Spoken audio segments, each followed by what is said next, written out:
रहीम अस्सलाम वालेकुम व्यूअर्स। आज के वीडियो लेक्चर में हम इस सिंपल प्रॉब्लम को डिस्कस करेंगे जिसमें हमें जो कंडीशन दी हुई वो ये कि electric field is directed in downward direction और इलेक्ट्रॉन है एक चार्ज पार्टिकल। तो इलेक्ट्रॉन जो है वो हमेशा opposite to the field move करता है। ये इलेक्ट्रॉन की नेचर है कि उसने opposite to the field move करना होता है। ठीक है, तो ये इलेक्ट्रॉन जो है वो opposite to the field move करेगा क्योंकि उसके ऊपर फोर्स लग रही है बिकॉज ऑफ दिस फील्ड। तो ऊपर की तरफ मूव करेगा तो इतना डिस्प्लेसमेंट डी कवर करेगा। हमें इलेक्ट्रिक फील्ड दी हुई है, हमें डिस्टेंस दी हुई है, हमने वर्क डन निकालना है। Work done F dot D force कितनी होती है, इलेक्ट्रिक फोर्स वो क्यू नॉट ही के इक्वल होती है। क्यू नॉट का क्या मैग्नीट्यूड होता है 1.6 × -19 क्योंकि इलेक्ट्रॉन इस वजह से नेगेटिव साथ लगाएं। बाकी सारी वैल्यूज़ पर पुट करें। कॉस 180 इस वजह से कि इलेक्ट्रिक फील्ड जो है वो डाउनवर्ड डायरेक्शन में है। ठीक है, और जो डिस्प्लेसमेंट है वो अपवर्ड डायरेक्शन में है।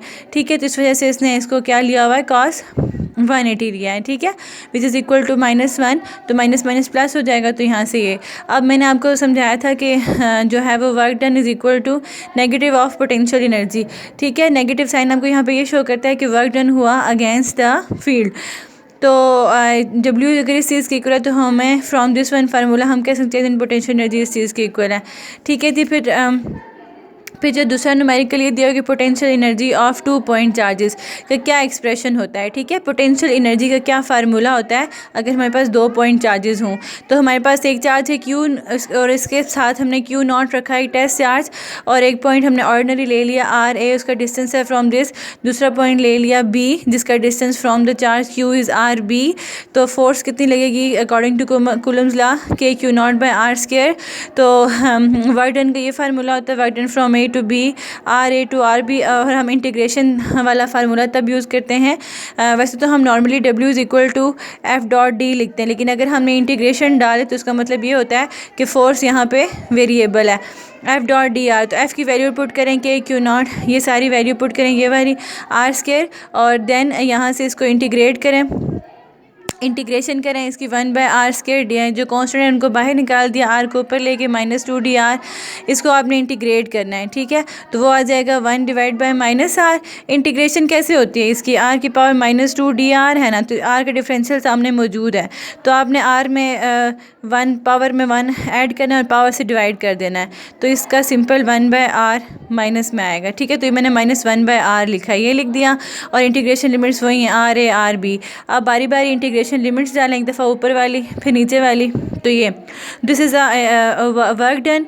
और अच्छा, तो अगर इन दोनों में से देखो इस वर्क को मैं लिख सकती हूँ ना UB - UA। तो अगर इनमें से हम इस इक्वेशन को एक और तरह से लिख सकते हैं, और ये एक्सप्रेशन है। ठीक है, potential energy of between the 2 point charges. तो ये अभी जो मैंने पीछे बताया था ना delta U is equal to 1/RA RB। तो अगर आप उनमें से एक R ले लो तो पोटेंशियल एनर्जी इस तरह से रिड्यूस हो जाएगी। अब अगर आप इसको ग्राफिकली ड्रॉ करें तो इससे चूँकि R और U में इन्वर्स रिलेशन है, जितना आप R को बढ़ाते जाओगे U कम होता जाएगा। ठीक है, जब R कम था तो U ज़्यादा है, जब distance between the charge particles कम होगा ना तो पोटेंशियल एनर्जी ज़्यादा होगी। ठीक है, तो अगर R बहुत ज़्यादा का कर दें, सेपरेशन बिटवीन द 2 चार्जेस बहुत ज़्यादा कर दें, इनफाइनाइट कर दें, तो पोटेंशियल एनर्जी क्या हो जाती है, ज़ीरो हो जाती है। और पोटेंशियल एनर्जी पॉजिटिव होती है दोनों चार्जेस पॉजिटिव हों, और पोटेंशियल एनर्जी नेगेटिव होती है, मतलब नेगेटिव शोइंग यू कि अट्रैक्टिव पोटेंशियल एनर्जी होती है अगर एक चार्ज पॉजिटिव हो और एक चार्ज नेगेटिव हो। और यहाँ पे वो ये बता रहा है कि potential energy of 2 point charges. तो work done is independent of the path between A and B। अब ये पॉजिटिव चार्ज है, इसके इर्द गिर्द फील्ड क्रिएट की हुई है। ठीक है, तो यहाँ पे एक चार्ज Q नॉट है जो कि डिस्टेंस DR पे हमने इसकी फील्ड फाइंड करनी है।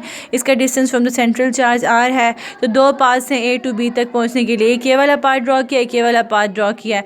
तो वो ये कहता है कि आप बेशक ये पाथ फॉलो करें या ये पाथ फॉलो करें, work done to move a charge particle in the electric field same ही होगा। सो हम कह सकते हैं क्योंकि ये इलेक्ट्रिक फील्ड की नेचर है, इलेक्ट्रिक फील्ड कंजर्वेटिव है। ठीक है, तो कंजर्वेटिव फील्ड्स की नेचर होती है कि उसमें वर्क डन जो है वो इंडिपेंडेंट ऑफ द पाथ होता है। तो similarly work done is independent of the path between A and B, and work done is related to component of force along the displacement. ठीक है, वर्क डन सिर्फ किस चीज़ के ऊपर डिपेंड करता है, component of force along the displacement, कि force का वो कंपोनेंट जो कि डिस्प्लेसमेंट की डायरेक्शन में है। लाइक अब ज़ाहिर बात है यहाँ पे फोर्स होगी ना, और यहाँ पे DR है, तो ये एक दूसरे के ऊपर डिपेंड करते हैं। बाकी और कोई नहीं है कि बस ज़ाहिर बात है ना, FDR cos ऑफ थीटा, इन दोनों के दरमियान में एंगल बहुत इंपॉर्टेंट होता है। अगर एंगल 90 हो जाए तो वर्क डन 0 होता है, अगर एंगल 0 हो जाए तो वर्क डन मैक्सिमम होता है। सो ये जो वर्क डन होता है वो जस्ट डिपेंड करता है component of the force and distance it doesn't depend upon the path travelled, your path you traverse to move a charge particle from one point to another point. Okay, thank you.